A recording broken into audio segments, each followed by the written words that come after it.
After a 33-year leave of absence from his alma mater, I am pleased to present to you Dr. William Gates.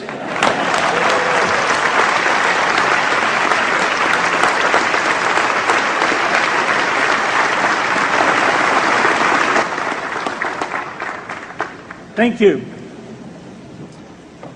President Bach, former President Rudenstein, incoming President Faust, members of the Harvard Corporation and the Board of Overseers, members of the faculty, parents, and especially the graduates. I've been waiting more than 30 years to say this. Dad, I always told you I'd come back and get my degree.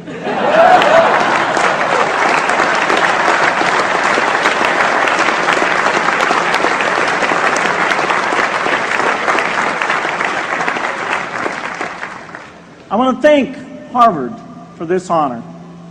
I'll be changing my job next year, and it will be nice to finally have a college degree on my resume.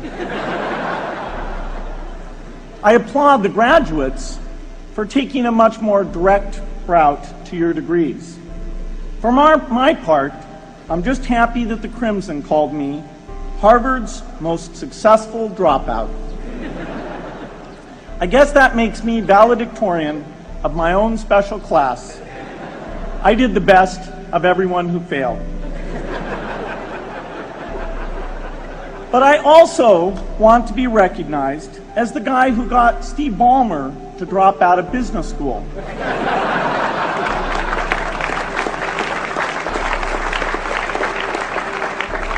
I'm a bad influence.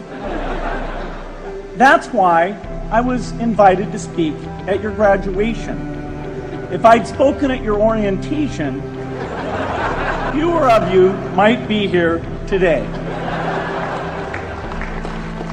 One of my biggest memories of Harvard came in January 1975 when I made a call from Courier House to a company in Albuquerque, New Mexico that had begun making the world's first personal computer. I offered to sell them software.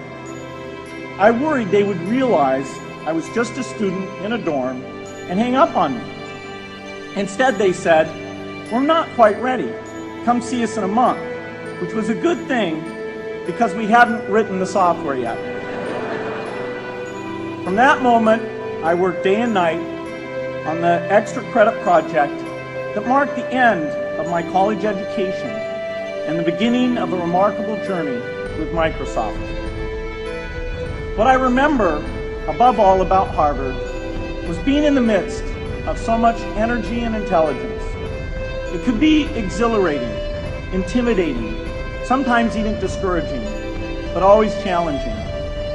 It was an amazing privilege, and though I left early, I was transformed by my years at Harvard, the friendships I made, and the ideas I worked on. But taking a serious look back, I do have one big regret. I left Harvard with no real awareness of the awful inequities in the world, the appalling disparities of health and wealth and opportunity that condemn millions of people to lives of despair. I learned a lot here at Harvard about new ideas in economics and politics. I got great exposure to the advances being made in the sciences. But humanity's greatest advances are not in its discoveries, but in how those discoveries are applied to reduce inequity.